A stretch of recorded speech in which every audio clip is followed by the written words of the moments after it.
What's happening, everybody? On today's show, we're going to visit with former Auburn linebacker, now SEC Network analyst, Takeo Spikes. We caught up with him in Atlanta to preview the SEC football season and get his thoughts on Bryan Harsin heading into this year. Also, we'll go around the conferences. We got tons of news with all the SEC schools underway with fall camp, updates on injuries at Alabama, some trash talk going on at Ole Miss and Florida.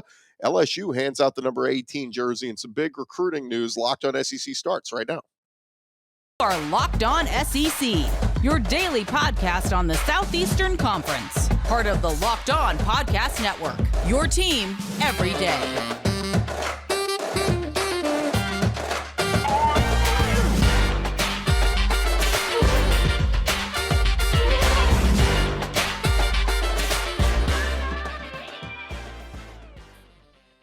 And what is happening, everybody? Welcome into Locked On SEC. It's great to have you guys along. I'm Chris Gordy. Thanks for making Locked On SEC your first listen every day. And remember, Locked On SEC is free and available on all platforms, including YouTube and at LockedOnSEC.com. All right, plenty to jump into. Let's go around the conference. Boots out to the right. Takes the handoff. What a catch! Around the conference. And we start over at Alabama as Nick Saban addressed the media on Sunday and talked about some of the injuries when it comes to the Alabama Crimson Tide. Tight end Cameron Latu has a minor knee injury and is going to be out a couple of weeks, according to Saban. He also said freshman D lineman Isaiah Hastings came in with an injury, said he'll be back shortly. Freshman offensive lineman Elijah Pritchett tore his pec in the weight room and will be out for a little, according to Saban. Meanwhile, Louisville transfer wide receiver Tyler Harrell, he is also dealing with some lingering injury issues. Harrell has been, quote, in and out a little bit. He has been able to practice, but not at 100%. Other notes from Alabama. Nick Saban talked about cornerback Eli Ricks, who transferred in this offseason from LSU and said he battled injuries throughout last year. Saban explained it's been difficult for the former Tiger to transition, saying he's made a lot of improvement, but I think that Eli, sort of with the injuries that he had the time he was off, there's really sort of a more difficult transition for him, physically, emotionally, mentally, to come from where he was to where he needs to be the kind of player that he wants to be. And we certainly want to help him to do that in every way we can. I think sometimes when you go through all those things, it can affect your confidence a little bit because you get frustrated and you struggle because you're not used to being in the kind of condition that you once were. So he's making good progress in terms of grasping the system and having a better understanding of what's required for him to be a good player. So it's kind of been thought, is Saban trying to show tough love to Eli Ricks? Is he really just having a tough adjustment to learning the Alabama scheme? Feels like it's a combination of all those things. But Eli Ricks, as a true freshman at LSU in 2020, had 4 interceptions, returned a couple for touchdowns, and Alabama's hoping for him to lock down one of those cornerback spots this fall. Meanwhile, a couple other notes. We heard from Alabama's OC and DC on Sunday. Pete Golding, the defensive coordinator, talked about his arrest back in February for DUI. He said, there are consequences for making bad decisions, and I made a very poor decision that affected a lot of people, and it was selfish, and it opened up a lot of emotions for a lot of people, and I was wrong, and I've got to suffer the consequences for it. Meanwhile, Alabama offensive coordinator Bill O'Brien talked about he had many opportunities this offseason, other opportunities presenting themselves. Don't know if they were actual head coaching jobs that were offered to him, but he said he remains loyal to Nick Saban for taking a chance on him. So it sounds like Bill O'Brien is staying put, at least for now. We'll see what happens this upcoming offseason. Meanwhile, over at Ole Miss, wide receiver Malik Heath, he transferred in from Mississippi State, making him part of a very exclusive club that's going to play in the Egg Bowl for both sides. Malik Heath's latest comments getting noticed by those up in Starkville. Heath talked with reporters on Saturday talking about his transfer, and he talked about the difference in Lane Kiffin's passing attack to Mike Leach's air raid. He said, I just like this offense. Heath told reporters, according to Nick Suss of the Clarion Ledger. He said, I think Lane Kiffin is a great play caller. Wide receivers coach Derek Nix is a great coach. He pushes you every day. That's something I didn't have over there at that other school. At first, I was skeptical about it because of the rival school and all the media and all that, but I've seen a lot of other folks transferring, and I thought, why not? Heath also making it known he's not the biggest fan of cowbells. He said, I'm glad it's not at the other school this year. They have to come here. I ain't have to hear the cowbells. I've been thinking about it ever since I came. I didn't like the cowbells. They're too loud. Nick Suss also pointed out that Malik Heath is a Jackson, Mississippi native. He's the first player of the transfer portal era to switch sides in the Egg Bowl rivalry. Breck Tyler played at Mississippi State back in the 70s and then transferred over to Ole Miss. In the last 2 seasons, Heath recorded 71 catches for 749 yards and 8 touchdowns with Mississippi State. So big pass catching weapon for Ole Miss this year. Meanwhile, Ole Miss running back Zach Evans, he transferred in this offseason along with Ulysses Bentley. Those 2 guys, along with Kentrell Bullock, are going to try to replace that production from Jerry Neely, Snoop Connor, and Henry Parrish. And with the season getting started, Evans very confident in his trio, saying, I think this could be the best combo in the country. I think it can be great. I mean, that's what we're working for. In 6 games last year at TCU, Zach Evans rushed for 648 yards and 5 touchdowns. Meanwhile, over at Florida, Billy Napier and his staff, they're working to address a big problem from last season at Florida, and that was undisciplined penalties. Over 13 games last year, Florida committed 104 penalties for 918 yards. Dante Zanders said Billy Napier handed out a detailed report to all the players on their penalties from last year, divided out by game. The penalties that were avoidable were highlighted. Zanders said it was shocking and embarrassing to see it. Florida dropped 4 of 5 games last year, decided by 7 points or fewer, and the Gators are working on fixing those. They will open the season coming up on September 3rd, hosting Utah. Meanwhile, also at Florida, on social media, Brenton Cox, their big defensive end, going at the Bulldogs as Georgia released a promotional video promoting their season. Brenton Cox retweeted and said, better get ready for me.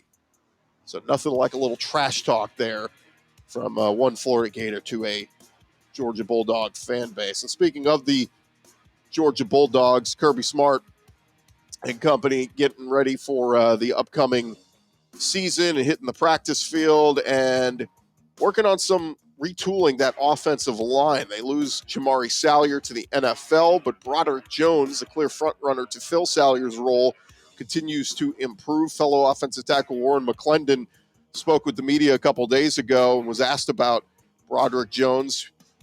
And he said, look, he has definitely stepped up big time. He is locked in. He's coming in every day, giving it everything he's got and getting better every day. So the redshirt sophomore preparing for his first full-time season as a starting lineman. Good accolades there for him.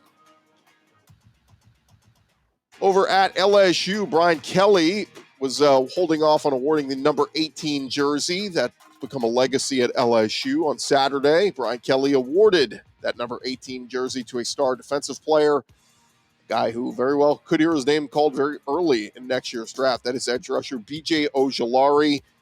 He's emerged as a team leader this offseason, coming off a year where he had 54 tackles and a team-high 7 sacks. So B.J. Ojulari looking to have a big year at LSU. Meanwhile, wide receiver Kayshon Boutte speaking with the media for the first time this offseason. He said, I thought about it. I thought about transferring. I really did. As a player, I felt like it was just better for me to stay and overcome this process. Of course, a lot of adversity with Ed Ogeron being fired and a lot of players in the transfer portal leaving this offseason, losing a lot of pieces. Kayshon Boutte staying with Brian Kelly should have a monster season for the LSU Tigers. Meanwhile, over at Auburn, Bryan Harsin and company, one of their defensive leaders, Colby Wooden, speaking with the media. He told reporters on Friday he was soft coming into his first training camp at Auburn before defensive line coach Rodney Gardner, now the defensive line coach at Tennessee, got him right. Colby Wooden, on his advice to new recruits coming in, said, the honeymoon phase is over. You're coming to work now, big dog. So Colby Wooden has more than 100 tackles, 9 sacks as an Auburn Tiger. He was named to the SEC All-Freshman team in 2020, was an All-SEC honorable mention last year. Over at Texas A&M, their running back Devon Achane getting ready for a big season. The third-year running back has been lightning in a bottle for A&M in his first 2 seasons. Last year, he saw an increased share of carries, rushing for over 900 yards with 9 touchdowns on 130 carries. Looking for big things for him this year. Achane asked whether he can handle the workload of being A&M's featured back. He said, I'm very confident. If Coach Fisher wants me to carry the ball 20 times, that's what I'm going to do. If he wants me to carry it 10, that's what I'm going to do. Achane also asked about being mentioned among some as a potential Heisman contender. He said, I think it's a great accomplishment, but I don't think about stuff like that. I just go out and play football, and if the accolades come, that's great. A few other notes from Jimbo Fisher. They're made some adjustments in-house this offseason on his coaching staff. Co-offensive coordinator Daryl Dickey has moved from working with the quarterbacks to over with the tight ends. Fellow co-offensive coordinator James Coley, who worked with the tight ends last year, he is now working with the receivers. And after 4 seasons of working with the receivers, Damian Craig will now be helping Jimbo Fisher inside the quarterback room. So a little bit of musical chairs there for the assistant coaches over at Texas A&M. Over at South Carolina, Shane Beamer and company, they're looking to live up to big expectations this year. And Jaheim Bell, their tight end, well, he's not just a tight end. He can block, he can catch, he can run, he can do a little bit of everything. At 30 catches for almost 500 yards and 5 touchdowns last season, he is making it known that he wants to do more, wants to be like another former Gamecock in Deebo Samuel, who was Mr. Do-It-All there. Offense coordinator Marcus Satterfield said, look, Jaheim is not a tight end anymore. We list him as a tight end, but Jaheim is Deebo 2.0. His new position is called wide back. He can do it all. So looking forward to seeing what Jaheim Bell can do this season for the Gamecocks on offense. In some recruiting news, LSU got a big-time commitment on Saturday as they picked up 5-star wide receiver Shelton Sampson Jr. out of the Baton Rouge area. He was down to the likes of Alabama, Texas A&M, Florida State, and LSU. He ended up picking LSU, and now the couple other names to keep an eye on for LSU, 4-star quarterback Ricky Collins, who decommitted from Purdue recently. But as far as Sampson goes, 5-star player, number 3 recruit from the state of Louisiana, number 4 wide receiver overall, and the number 33 prospect in the class of 2023. Commitment number 18 for LSU, who moved up in the composite rankings, I think up to number 7 in 24/7 Sports. Meanwhile, over at Kentucky, it was good news for Mark Stoops and company as they picked up a safety in Jeremiah Anglin, safety out of the state of Florida, committed to Kentucky on Saturday evening. So good news for them. 6'1", 184 pounds, rated 3 stars, the number 37 safety, number 84 recruit out of the state of Florida. Gives Kentucky 15 commitments in their current class. And over at Texas A&M, they picked up a 2023 offensive tackle, Naquil Betrand. He is out of the Philadelphia area, 6'7", 310 pounds, 3 stars, number 18 product out of Pennsylvania. So the Aggies now have 10 players for their class of 2023. And there you have it. That is the latest news going on around the conference. Coming up next, our conversation with Takeo Spikes. You don't want to miss that. Thank you guys for making Locked On SEC your first listen every day. And look, as you gear up for fall, you need the right people on your team to help your small business fire on all cylinders. That's why LinkedIn Jobs is here to make it easier to find the people you want to talk to faster and for free. You can create a job post in minutes at LinkedIn Jobs. Reach your network and beyond to the world's largest professional network of over 810 million people. Add your job in the purple hiring frame to your LinkedIn profile. You can spread the word that you're hiring so your network can help you find the right people to hire. They got simple tools like screening questions. It makes it easy to focus on the candidates with just the right skills and experience so you can quickly prioritize who you'd like to interview and then hire. LinkedIn Jobs, they help you find the candidates you want to talk to faster every week. Nearly 40 million job seekers visit LinkedIn. Post your job for free at linkedin.com/lockedoncollege. That's linkedin.com/lockedoncollege to post your job for free. Terms and conditions apply.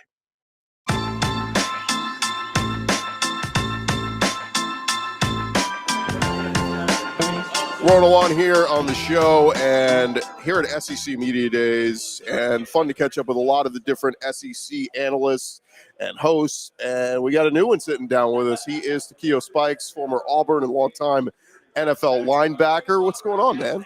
Life is good. Life is good. How is everything with you today? It's good, man. I woke up and it's a good day. We get to talk about football. You've been pretty active in the media game in recent years. You've been doing podcasts and things like that, but how excited are you to join the SEC network now as a studio analyst? I am ecstatic, like to say at the least. Look, like you said, I've been doing this for a long time. And even when I came out of the game working with NBC, doing some work with NFL Network. It's been great. It's been a good ride, even going to London for 3 years and covering the NFL games over there. So I look forward to being able to have this opportunity to look at some of the greatest players in the game that are going to be pros in the greatest conference in the world, the SEC. So for me, when you ask me how am I doing, ecstatic is being a little coy about it. That's awesome. You get to work with some really talented people as well. Do you have a favorite yet among your SEC cohorts? Well, I've been working with everybody, of course. Roman Harper and Jordan. You got Ben Watson, all of these guys. So for me, I love the whole crew and cast. Did you ever tackle Ben? I have. Okay. I've tackled Ben. But Ben plays. I didn't realize Ben played as long as he did. Yeah, man. A long time. 16 years in the NFL. Yeah. And I loved him when he came out at Georgia. Yeah. A lot of people think that Spikes is always killing Georgia. Nah. I like Georgia though. I'm a Georgia boy. Yeah. Deep down inside. And I followed Ben even when he came out of high school in Carolina to come to Georgia. I played tight end, so that was the mutual tie. I never told him that. I might need to tell him before we read this somewhere, but yeah. Nah, man. I love working with everybody on the crew. You played some tight end? Listen, I was like amazing. A bowling ball. I was amazing. 37 catches, 19 for touchdowns. Look it up. Crazy. Let's talk a little football. I talked to you in the middle of last season, and you even admitted, as much as that rivalry runs deep with Georgia, you gave them props, and you said that defense was legit, and they were. They won the national championship, a ton of high draft picks. What did you make of that Georgia run last year? Will probably definitely goes down as one of the greatest defenses of all time, like period. And I thought it was amazing. And for me, most teams, or when you're that good, you win a national championship. Most times it usually comes by the production of the quarterback. And I'm not saying that. What I am saying is it didn't come that way for UGA. I think their quarterbacks came in and played exceptionally well with what they had to do. Right. They understood the assignment when they got it and they went out and performed. But that defense was outstanding. 5 first-round picks overall. So for me, UGA is they're at the pinnacle right now, and I give Kirby Smart a lot of credit simply due to the fact that the hardest thing to me when you look at collegiate sports, especially in football, is hey, we got this 5-star, we got this 4-star, we even got 3 stars. That's cool, but can you develop them? Right. Like that's the big thing.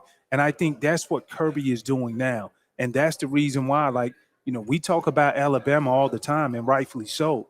But now you can't mention Nick Saban without mentioning Kirby Smart. More with Takeo Spikes in just a second, but I want to remind you guys, betonline.net, still the fastest and easiest way to check in all your betting needs. You can find all your favorite sports and events at the #1 online source for odds, lines, and games. You can find reviews and news of every league. I was just on there. They got everything from baseball to football, NBA, NHL, combat sports, golf, whatever it is, betonline.net has got something up there for you. Find reviews of just about everything you need. They even have lines on the NFL preseason games that are getting underway. So go check them out. BetOnline. They continue to be the top online resource for all your sports wagering information, from live in-game betting, scores, and podcasts. They've got you covered. Head to BetOnline today. Use your mobile device. Learn all about the action happening today. It is betonline.net. Again, start a college football season. They're going to have a ton of stuff on there once the season gets going. You want to make sure you're getting all the right intel before you do anything. It's betonline.net, and it is where the game starts.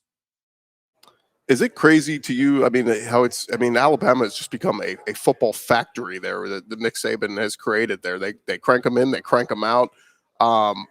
It's crazy he's been able to do this and have sustained success for so long. Even when they don't win the SEC, they still wind up in the playoffs somehow and still win championships or play for championships. It's just like the playoff has become the Alabama Invitational, basically. Yeah, and I think when you look at it, is with Alabama, you look at them and it's just the amount of depth that they get. Like prime example, you look at Jahmyr Gibbs, running back that they picked up out of the portal from Georgia Tech. Georgia Tech. they didn't have to go inside of the portal and get him. Right.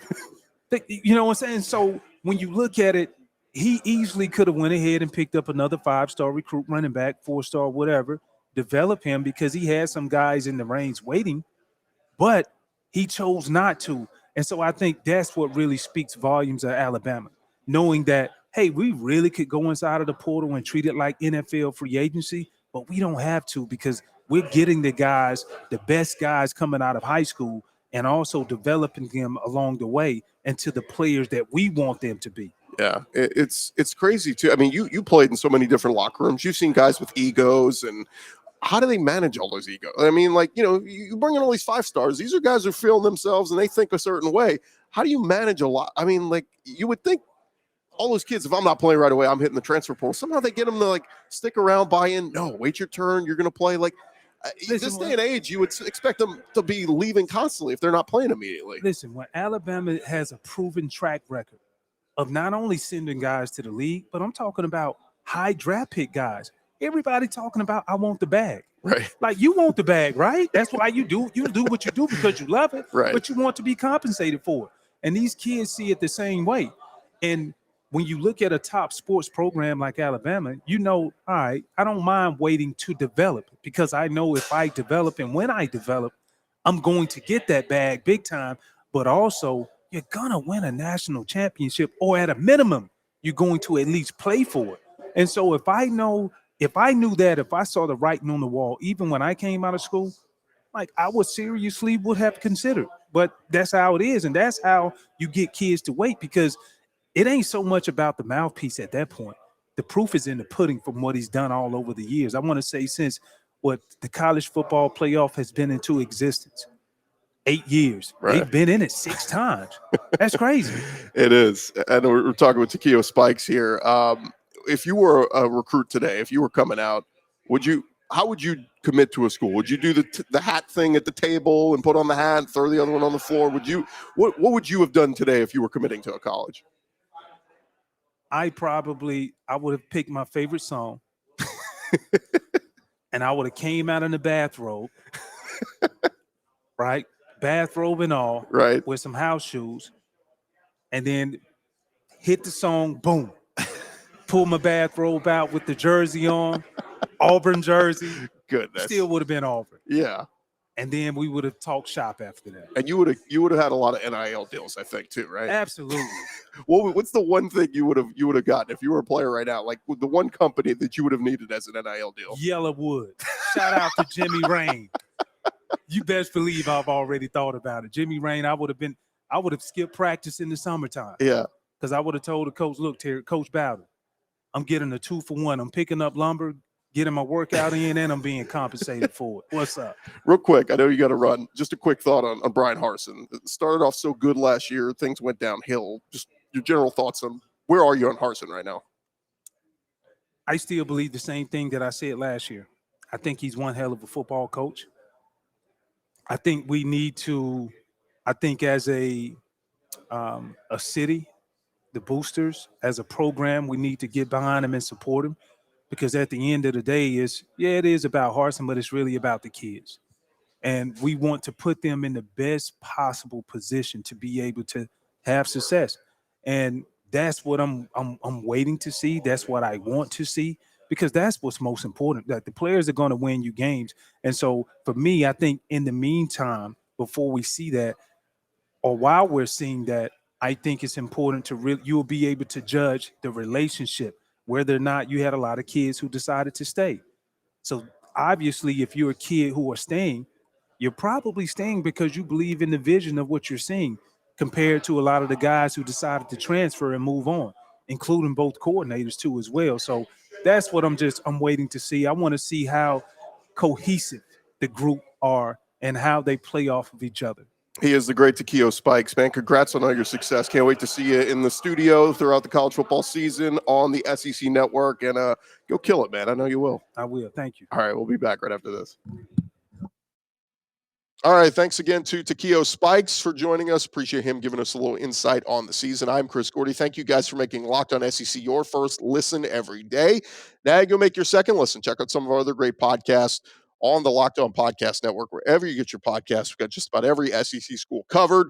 So get ready for the season listening to some of our other great shows like Locked On Auburn or Locked On Gators, Locked On Bulldogs, whatever it is, they got you covered. Just search for your favorite school with Locked On and you'll find it wherever you get your podcast. I'm Chris Gordy. We're back 5 days a week talking all things SEC football. So make sure you subscribe to our podcast wherever you listen to it, or check us out on YouTube. We're up there now with the video version of the podcast as well. We'll talk to you guys tomorrow. Some great guests lined up throughout this week you don't want to miss. John Talty has got a new book on Nick Saban. He, of course, has written for AL.com for a long time. Excited to talk with him about that. We'll also have our conversation with David Cutcliffe and Greg McElroy from SEC Media Days. So tons of great content coming to you guys this week. You don't want to miss it. Make sure to subscribe and check us out. I'm Chris Gordy. This has been Locked On SEC. Talk to you guys tomorrow.